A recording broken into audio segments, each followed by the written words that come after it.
Good morning, everyone. Stephanie Denman here from the Denman Homestead with my pal Bailey, and Luna is around here somewhere. Luna! Here she is. Here she comes. And Minky. Come on, Luna, join our party. Say hi, Loons. Kanga's inside. She's an old girl. But I wanted to say hi and drink my coffee with you guys and show you what we've been working on. So,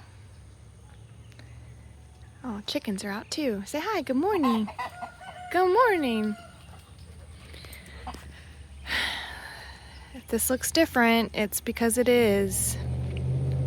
Buddy and I have pulled up all the T-posts and cattle panel and all of the irrigation lines and everything in the big garden. So the big garden here, other than the loofah patch, which is all the way, there it is, down there by the bees. The big garden is now no longer. We still have our blueberry and blackberry bushes over here. I need to clean up around the chicken coop. It's just so hot during the day, but I'll probably do that this evening. Cut some of those weeds down. The apple tree this year has just gone off. I don't know if you can tell, but that's the apple tree kind of in front of the, there it is. Our apple tree that Jamie gave me has really exploded this year, which is nice. Tell him. So yeah, we're doing some fall cleanup around here, even though it's still like super hot summertime. And I think I'm ready to do something different. I loved the big garden. I did, but it's ugly for a lot of the year and it's a lot of work. It's just a lot of work. The grass here is really hard I've tried using this plastic. I don't know if you can see. Still got some of it we need to dig up. I've done the tarp thing. I've done the solarization thing. I've done the mulch thing, the straw thing. I've done it all. Except for raised beds. So, I think we're going to try and do some really nice metal raised beds. And not as big. I couldn't do like this whole entire area of raised beds, but I'm gonna try it out. I'm gonna see if it doesn't help with,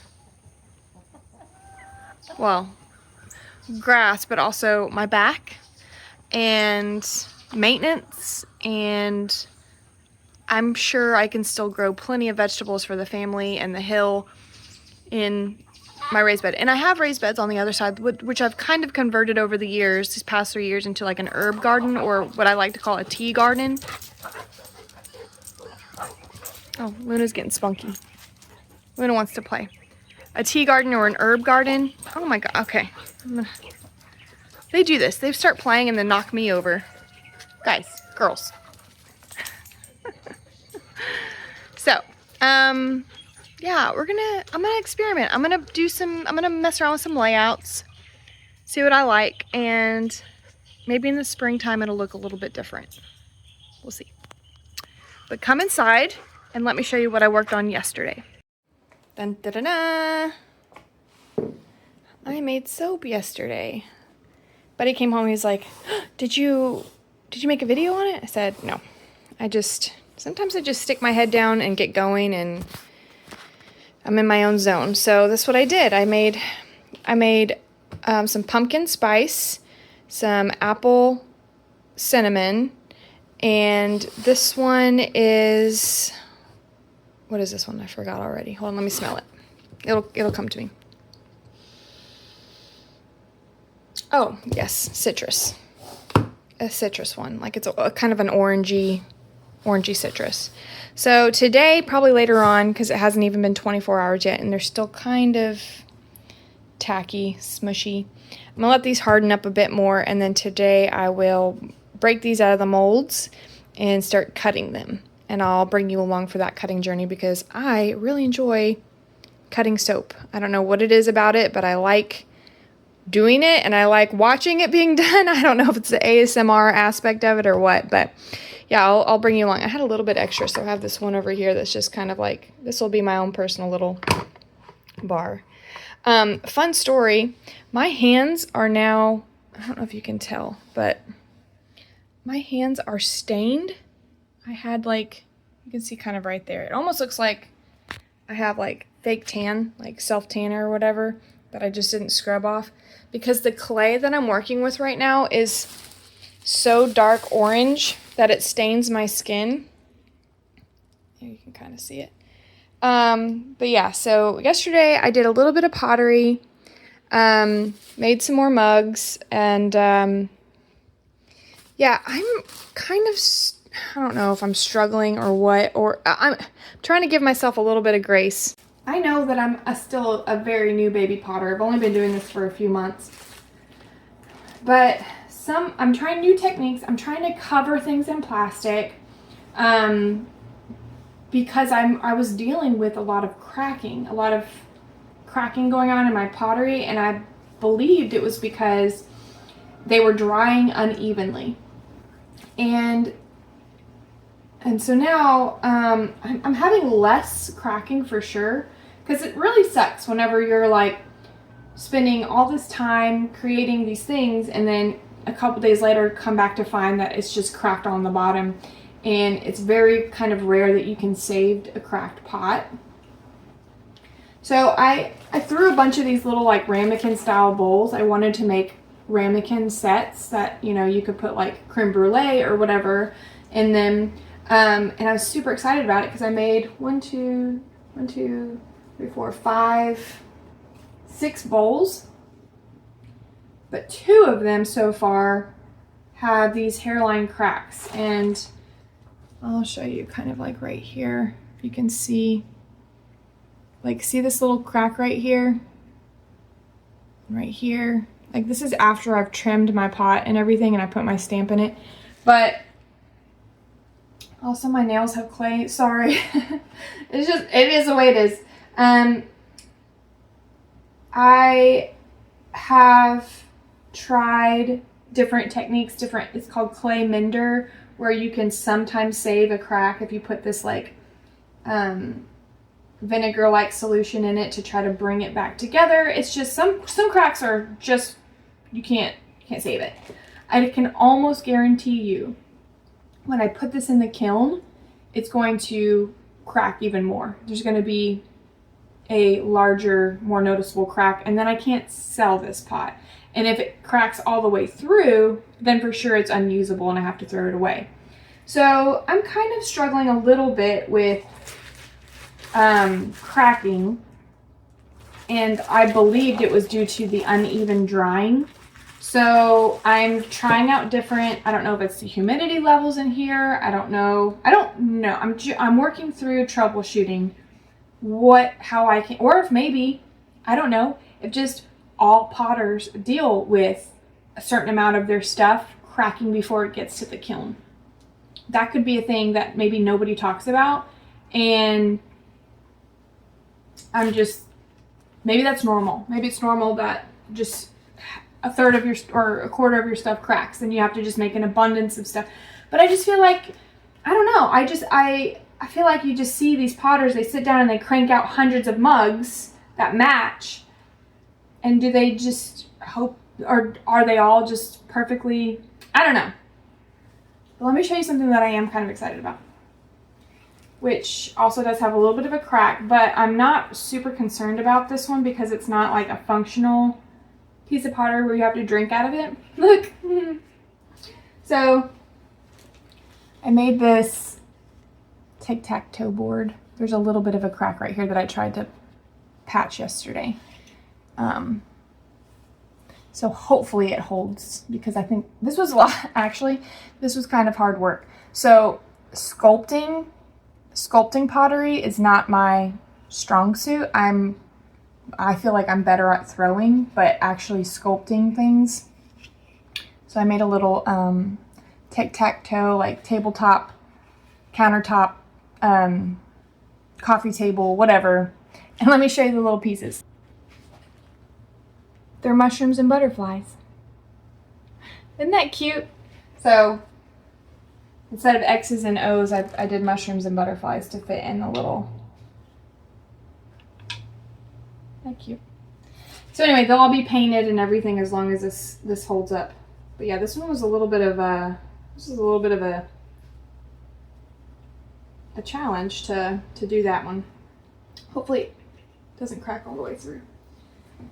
So yeah, I've just been doing a couple of pottery things, new things, trying to think of Christmas ideas. Feels good.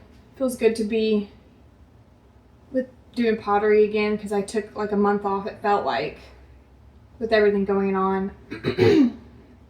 I'm starting to play around with new ideas, new designs, switching up some old things, making them, I don't know, my own.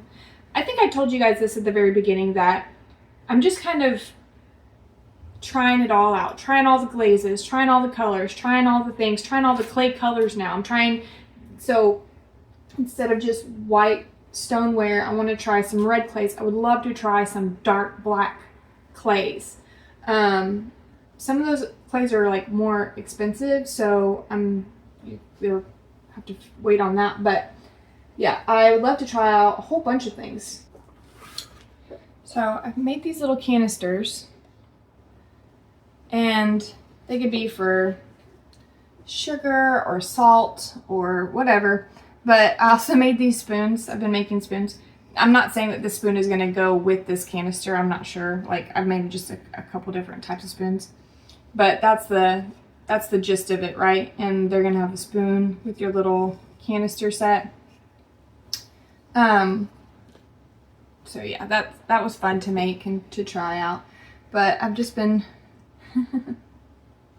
Connor loves these. I don't know what it is, but Connor loves these like random design spoons. He's like, these are the coolest spoons. It's like, thanks. Thanks, Connor. He's like my own little hype man. Like, I don't know. I love it. He's also very funny because he's like, when are you going to sell this stuff? I'm like, I don't know. Maybe I don't want to sell it. Maybe I want... Leave me alone. No, he's cute. He's funny. So what they're doing right now is they're all drying so that once they're all dry, I can get them in the kiln. Because you can't put wet clay in the kiln or it will explode. Oh, that's what I did yesterday. Well, the garden, we've been working on that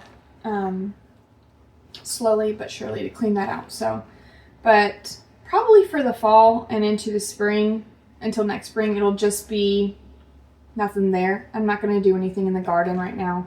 I'm going to let that kind of just chill for a minute, and then I'm going to replan for my spring, for the next spring, what I want to do out there. And that's going to be fun to kind of reimagine and reposition. Plus, eventually, I know I keep saying this, you will eventually have a horse. And so I'm going to need to really take that into consideration when we have a horse out there. And I'm not sure if most of you know, but the land behind our bees is also Buddy, where Tigger and Barbie are, Bree's horses. Half of that is Buddy. It's just the fence is down right now between our two properties. So behind the bees is still Buddy and my property, and we will eventually have one of our horses back there. So she or he or whatever, they'll have their own acreage back there eventually. And we'll have like a lane. So I imagine part of the barn will have its own lane out to the back so the horse can come up, and then we'll have our garden and the chicken yard and everything. So probably gonna have to plan around that. So yeah, just a lot of planning coming up in the near future. Let's cut some soap. So I took them out of the wooden molds earlier because they've got their shape, and I wanted to kind of let them breathe a little bit. Ideally, I would like for them to stay in the molds for 2 days before I start cutting them, just in case they're a little too soft, but they seem to be okay today. So the quicker I can get them out of the molds and cut, the quicker they can dry in their bar form and start to solidify. So they were a little bit soft in the corners, but that's okay. I can kind of press them gently. This is what I'm working with here. So I've got this nifty cutter that I basically just line up towards the edge. And then they are already pre-strung. It's almost like a guitar string, like that. I don't know if you can see the strings here.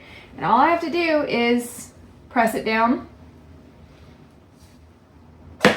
into my soap. It always gives me a little bit extra, which I normally save for soap samples. But now I have evenly cut soap bars. There are 1, 2, 3, 4, 5, 6, 7, 8, 9, 10. So each loaf of soap will get me 10 bars when I cut them this way. And they're even, and I know exactly how much and how big each one will be. So let's get to cutting. And again, I space them out. After I take them off, I break them apart and let airflow really get in between the sides to start that cure process to make sure they're not super soft and tacky.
Okay, and that is how we cut 70 bars of soap in less than 5 minutes.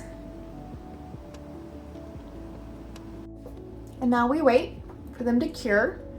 And these will be coming with me to the fall festival that I'm going to be participating in our little locals farmers market thing coming up in the end of the month.